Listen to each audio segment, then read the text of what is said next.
Good morning, good morning, good morning. It's time to rise and shine. Okay. Well, this doesn't want to cooperate this morning, but it's going to have to. All right. How about that? It doesn't want to move. Give me a second while I set this thing up. It might be setting me up.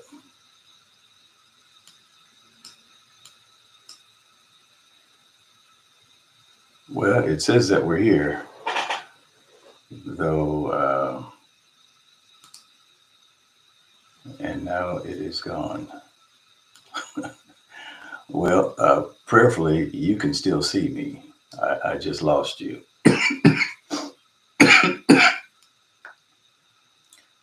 My camera says that we're still there.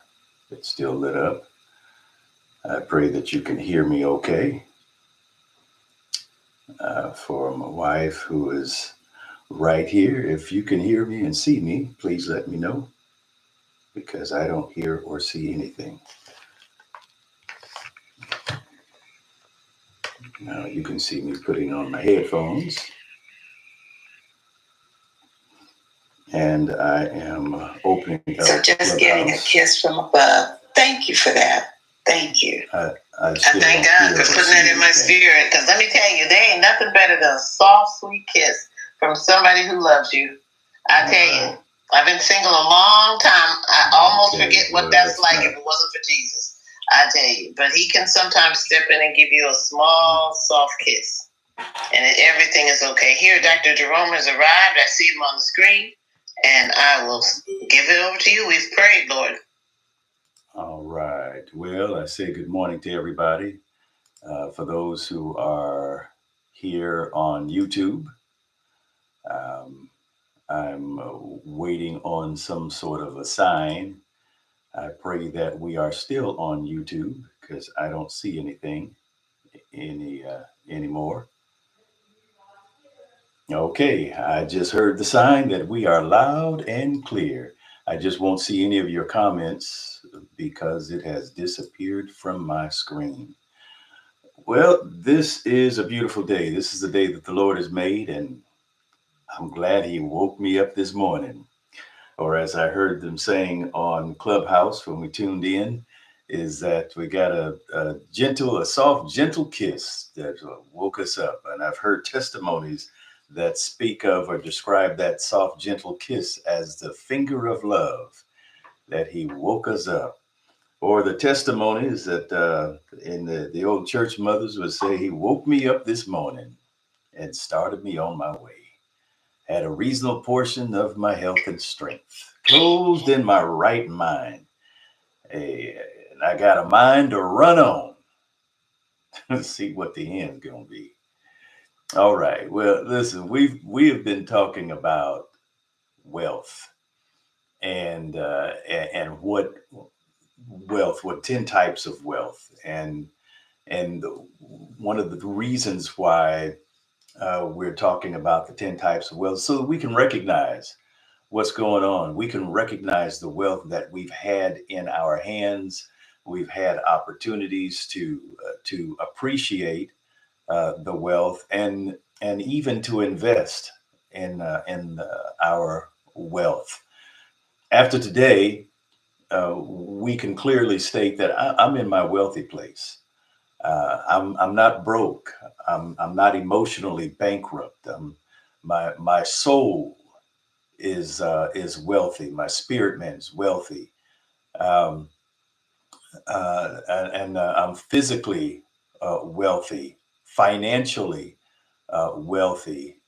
My relationships, they're all. I'm wealthy in every area of my life. Today we just want to look at the last two. That's going to be eight, not eight. It's going to be 9 and 10, and that's environmental and experiential. So what we experience, the things that we have seen and done. But when we're looking at the environment, we're talking about the thing that God has made. You know, the earth is the Lord's and the fullness thereof, the world and they that dwell therein. So everything that's on the earth, it's a result of the word speaking, the spoken word, let there be. Every time Elohim said, let there be, there always was. So when we're looking at the environment, we're looking at the earth, we're looking at the, the dirt, the trees, and everything that's in it, the birds, the fish, all life. We're looking at that. So it means that we're recognizing that the earth itself, or nature, the resources, the animals, the oceans, the forests, it's all a part of the wealth that God gave us. It's not just about having some dirt in your yard. It's about caring for it. See, God didn't create the world for us to abuse it or to take it for granted. You know, he gave it to us as a gift, and our job is to care for this gift the way that a gardener is going to care for a beautiful garden. In short, we're stewards over what he has given to us. We know that it's his. We know that it's been purchased. Well, he created it, and then it was lost, and then the word, uh, Jesus Christ, purchased it back. He paid the price for us to take not just ownership, but dominion. See, this earth is an inheritance for each one of us. So the Lord created it, and He left it as an inheritance. He said the heavens He created for Himself, but the earth He left as an inheritance for the sons of men. That's us, um, and we have a responsibility, just as Adam had a responsibility to care for, not just to care for the garden, to tend the garden, but to recreate the garden. So that garden, the Garden of Eden, then was a blueprint. This was uh, the instruction that the Lord gave to Adam. This was the blueprint He gave to Adam to recreate this garden so that this garden covers the entire planet. That was His job. And as I've said before, the reason why it didn't get done was because of the distractions and the decision that He made. The decision that He made, it stopped the garden. There is never supposed to be deserts and abandoned places, uh, places that were unlivable. It was, the whole earth was supposed to be a garden, and that's what Adam was to recreate. That's why Adam was given the abilities of God, so that Adam would be a recreation of God, or representation of Himself, a recreation of God here, a representation rather of God on the earth. So Adam was made to be the God of this earth, the God of this universe. And he had the likeness, he had the image, he had the abilities to create here on earth, but he forfeited those, not the likeness, the likeness kind of, it got skewed. The vision of himself was damaged when he gave the keys to this system over to Satan, and then Satan perverted what God had placed in the hands of man. So it required a second Adam to come and to restore what was lost in the Garden of Eden. We got it back. It was the decision that Adam made in the garden, and that that started the chaos, that opened the door for everything that we've been experiencing in the environment where control was lost. And it was a decision of the second Adam that was made in the garden. Nevertheless, not my will, but your will be done. It was that decision that started the process of taking the dominion, taking the keys to this kingdom back. And once again, the Lord has made it possible for man to walk in the original intent of God. The scripture tells us in Proverbs, it says that there are many devices in a man's heart, but it's the original intent or the counsel or the purposes of God that will always prevail. So the purpose of the counsel there is is uh, is defined as uh, original intent. So, what was the original intent for man and the earth? For man to occupy, to replenish, to cover the earth, and the earth should not have any desolate places, but it's going to be a beautiful garden. Isaiah 4:6 or 6:4 says that the whole earth will be filled with His glory. That was the original intent, and that is the original intent of the Lord. And so the earth then has been given to us to steward over.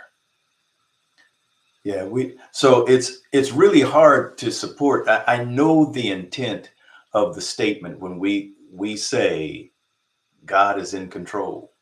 God is in control. He's only in control when you give it to him. So through prayer, you're giving him legal access to operate in this place, in this space in your life.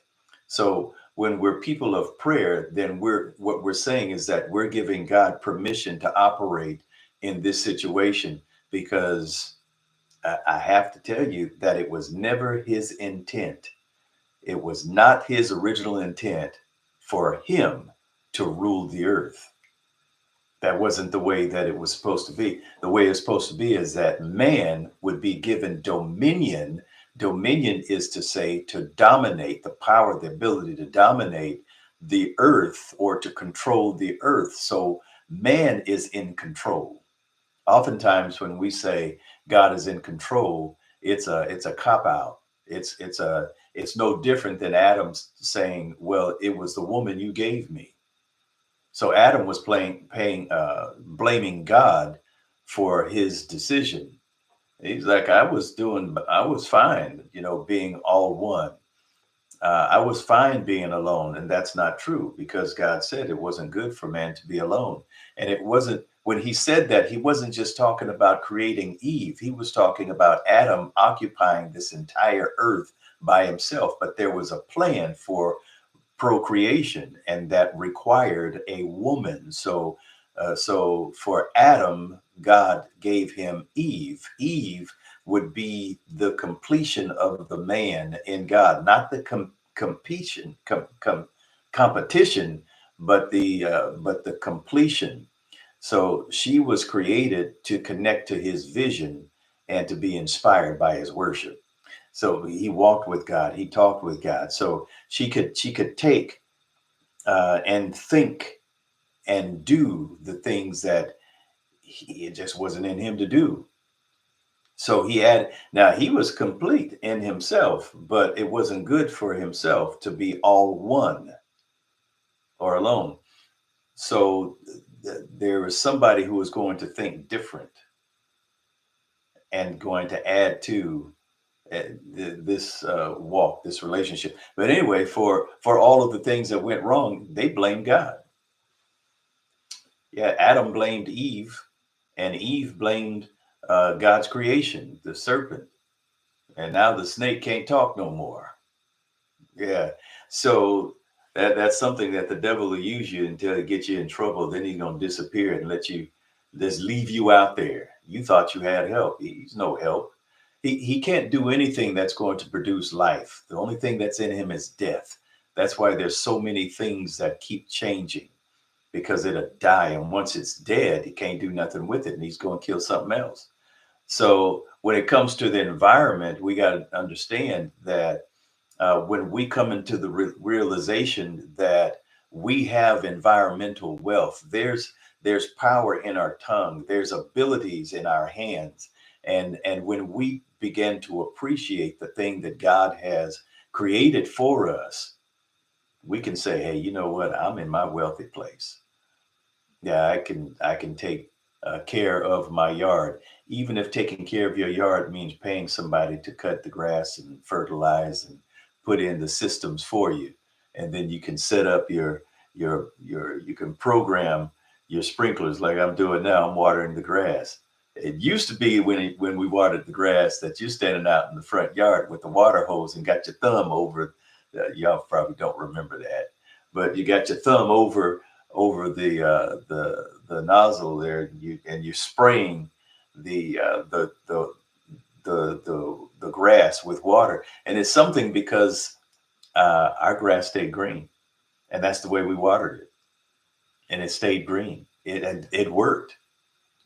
And then we graduated to sprinkler systems. You remember the one that oscillates, it goes back and forth, and you put that on in the summertime, and you're not only watering the grass, but you're keeping cool. Maybe that's too far back, but now we have the sprinklers. So these are still systems. There's things that we use to show our appreciation for the life that God created, and the earth, the environment, taking better care of it. If you know there's pollution everywhere, but you don't have to add to it. Your part can show. Yeah, I mean, so some might say, hey, you know what, everybody else is doing it, so I mean, what difference is it going to make if I do it as well? If I'm burning this wood, or if I'm burning trash, I'm burning this stuff. See, in California, because pollution is so great, there's you're not we don't burn. Does anybody remember the day that it was okay for you to burn your garbage? Did anybody remember that? You burn your trash and stuff. Yeah, everybody had a barrel in their backyard, and I'm thinking that ours was on a Wednesday. You know, growing up, but we used to burn trash every week. But it's only once a week that you could burn your trash, and you had your day that you can do it. Well, now the environment is so polluted because we didn't manage it uh, well, and so we need to see the wealth in the things that God created for us to enjoy, and we take care of that, and we're probably going to live healthier. So he gave us a job, and we're stewards of the earth, and our stewardship, it actually shows, it's a reflection of how we honor God, and how we show respect for His creation. So if I love God, I love what He made, and I'll treat it well. I guess I could have just said it that way. If I love God, I love the earth, and I'm going to treat the earth well. And then with the things that we're going to experience, life experiences, experiential wealth, life experiences. Um, these are the moments, and the lessons, the relationships that we have, the things that we grow through. The things that we go through should be things that we grow through as we live our lives. So the idea of wealth and richness, it's not just about money, and we've been saying that all week. It's not just about money. It's about what you live through and how you gained from it. See, God's purpose into he puts His purpose into every one of our life experiences, every one of them, every one of our seasons, the good times, the bad times, the happy, the sad. So we can mature, we can learn, and we can even love deeper, and become the person He created us to be. We can do that. So uh, these experiences are the treasures that shape us um, into well, they get us into shape physically, spiritually. This is someone who is ready for eternal life with God, because so we're learning how to set the table. We're learning how to love, how to live. We're learning how to eat, and you know these you know these life experiences. There's things that we've experienced as children, and we think that we're never going to use it. There was a language that we learned growing up. Um, it was Wakiswahili or Kiswahili. And I'm thinking, Spanish, yeah, I can see myself using Spanish. And I never thought that I would ever be in a place where I would use any Swahili. Never thought. Not here in Sacramento, not in California, not even in the United States. I never thought, because it's a language that's mostly spoken or primarily spoken in Northeast Africa. Now you can say in Eastern Africa because of migration. So but in high school,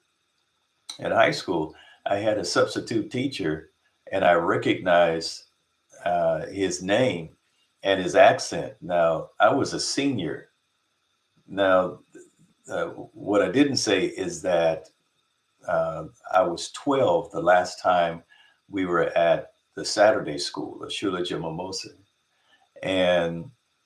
and so I hadn't spoken any Swahili, but here I had a substitute teacher in all classes. It was English, high school English. He and he wanted us. He was going around the room so that we can. He was taking roll, but he was asking us to introduce ourselves, and he was finding us on the roll sheet. So this was going to give us an opportunity to say more than just here.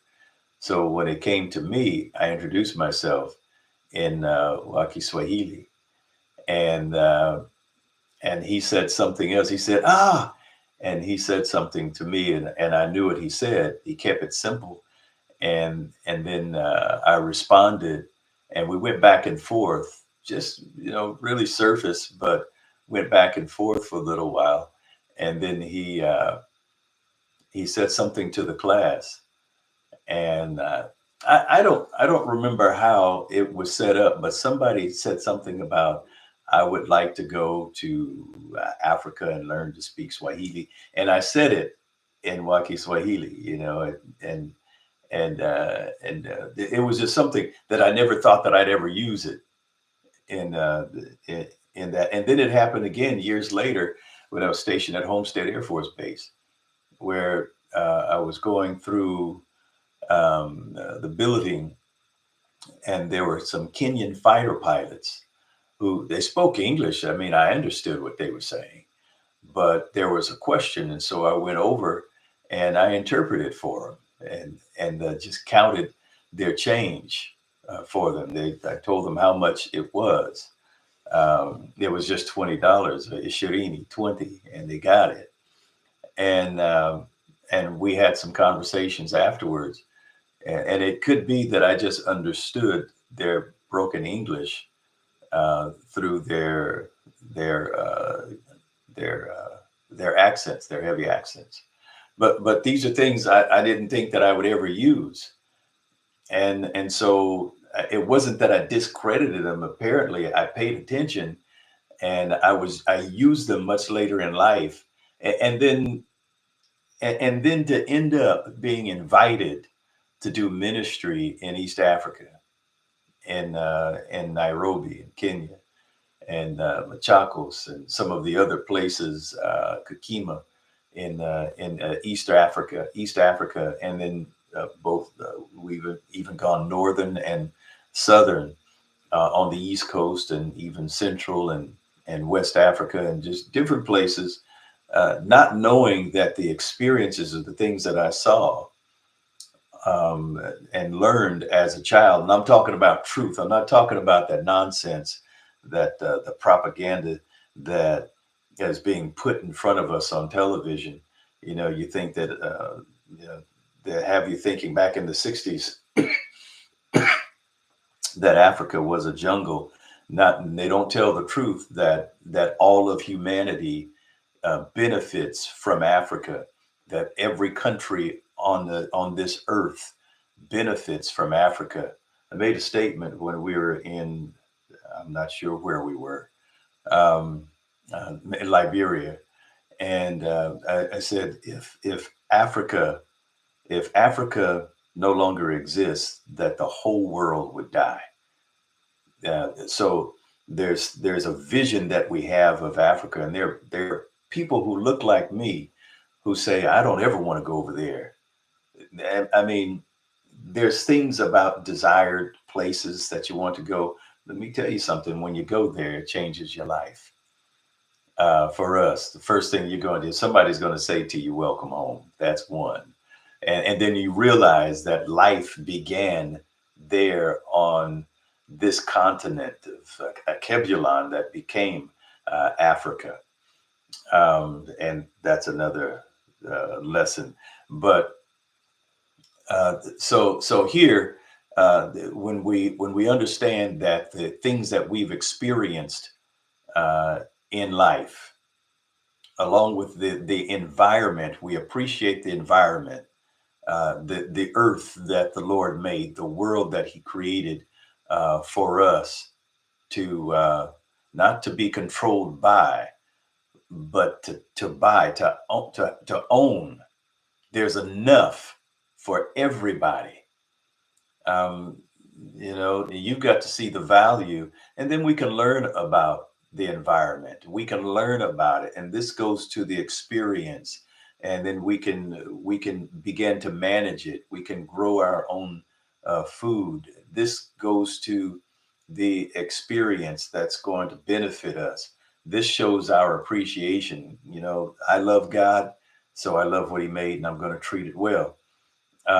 So then I see, okay, with all of my experiences in life, this is a treasure that's been put right here in front of me, and my experience today is going to be could be somebody's trauma tomorrow, but I can take that experience and marry it or bring it to their trauma and help them through their situation. So then their story becomes a part of their journey that's going to transform somebody else's situation.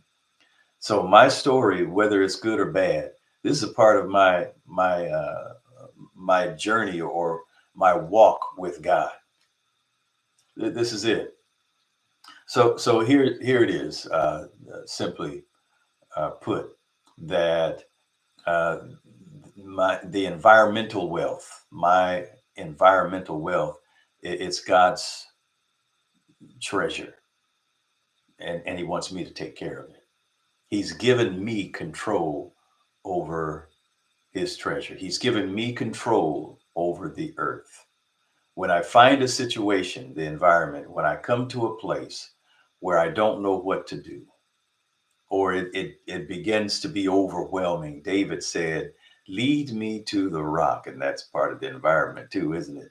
That's higher than I. He's talking about salvation. And for us, we understand this is Jesus Christ is the rock. He's the firm foundation upon which uh, we stand, we live, we move. It's all about Him. So we can go to Him when we need help. And I know this is a different place, but when we say God is in charge, that's really I hear a cop out, or I hear with most, it's Lord, it's you. You're in charge, and you're the one who's allowed this. Why has God allowed this? I've been asked that question. If God is so loving, why does He allow this in the earth? Why are we over here? Why are there wars, and why are there? It's because God's not in charge. He's not in control. He gave control to man. Man's the one who made this a mess. If He was in control, we would still be cool in the garden. But He gave Adam dominion. He gave Adam and Eve dominion over everything. They were in control.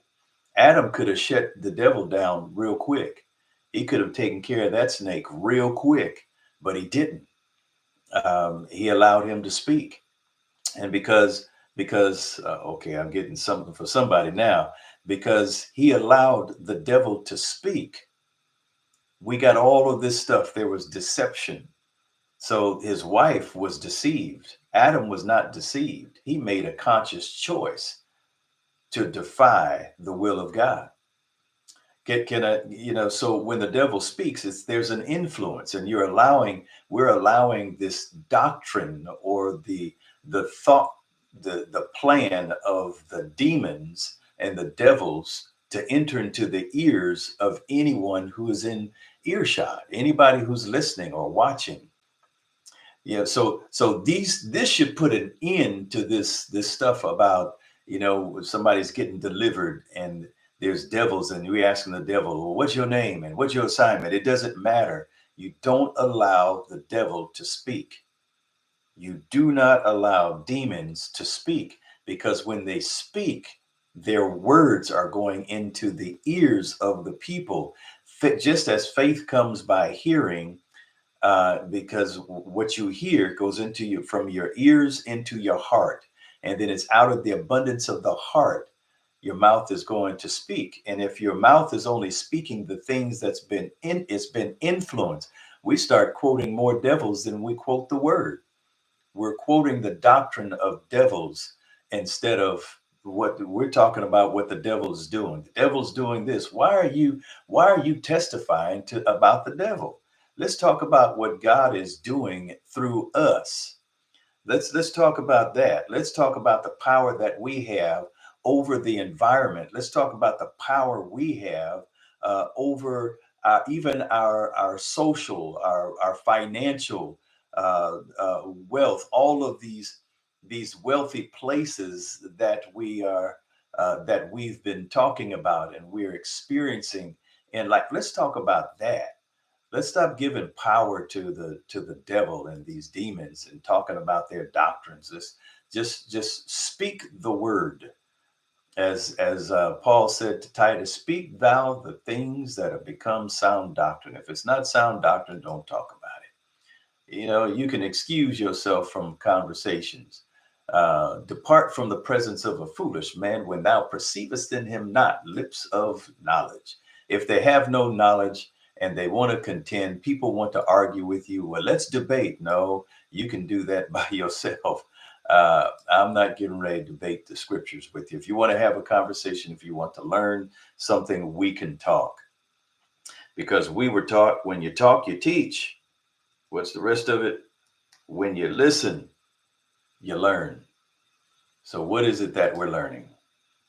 We've talked about social wealth. And we've talked about the company that we keep, and the ceiling. Our ceiling is only going to be as high as our connections, and our net worth is going to be determined by our network, our social wealth, who we're connecting to, the financial wealth, time wealth, physical wealth, spiritual wealth, intellectual wealth, emotional wealth, cultural wealth, environmental wealth, and experiential wealth. So, yeah, consider these things that we've talked about, and know that you're in a wealthy place now. You're in your healthy place. You're in your wealthy place. You just didn't know it, but you're right here. Okay, again, that's social, financial, time, physical, spiritual, intellectual, emotional, cultural, environmental, and experiential. That's it. That's it. Everything about you. This covers you. This is a divine completion. Now it's up to us to do something with it.